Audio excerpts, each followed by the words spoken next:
ایک شخص کہتا ہے میرا باپ بڑا گنہگار تھا، میں نے غسل و کفن دے کے اسے دفن کیا، رات کو خواب میں اپنے باپ کو دیکھا، تعجب تب ہوا جب میں نے اپنے باپ کو جنت میں دیکھا۔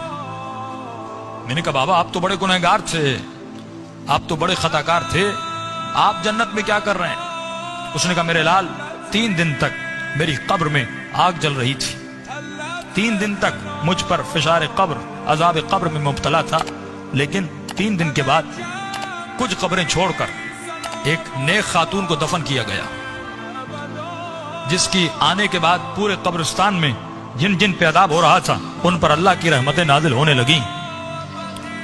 فرمایا نور برس رہا تھا۔ کہا بابا یہ کیسا نور تھا؟ کہا جیسے اس کو دفن کیا پہلی رات بھی، دوسری رات بھی، تیسری رات بھی اس کی قبر میں حسین ابن علی آتے تھے۔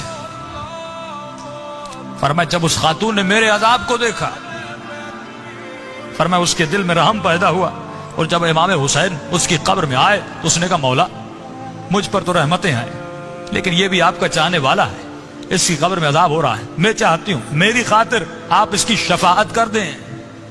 کہ اس وقت امام نے دعا کے لیے ہاتھوں کو بلند کیا، میرا عذاب ختم ہوا۔ کہ بابا وہ خاتون کون سی تھی؟ کہ اس کا نام یہ تھا، اس کے شوہر کا نام یہ ہے، فلاں محلے میں رہتی تھی۔ یہ نیند سے اٹھا، اس محلے میں گیا، اس شخص کا نام پوچھا، کہ فلاں خاتون آپ کی زوجہ تھی؟ کہ ہاں۔ کہ اس کا کون سا ایسا عمل تھا؟ کیا وہ بہت زیادہ نمازی تھی؟ کہ نہیں، صرف واجبات پہ عمل کرتی تھی۔ کہ بہت زیادہ قرآن پڑھتی تھی؟ کہ نہیں، مختصر قرآن پڑھتی تھی۔ کہ کوئی ان کا خاص بہت زیادہ ذکر تھا؟ کہ نہیں، ایک عام سی زندگی گزارتی تھی لیکن اخلاق کی اچھی تھی۔ اس نے کہا اتنا پوچھ کیوں رہے ہو؟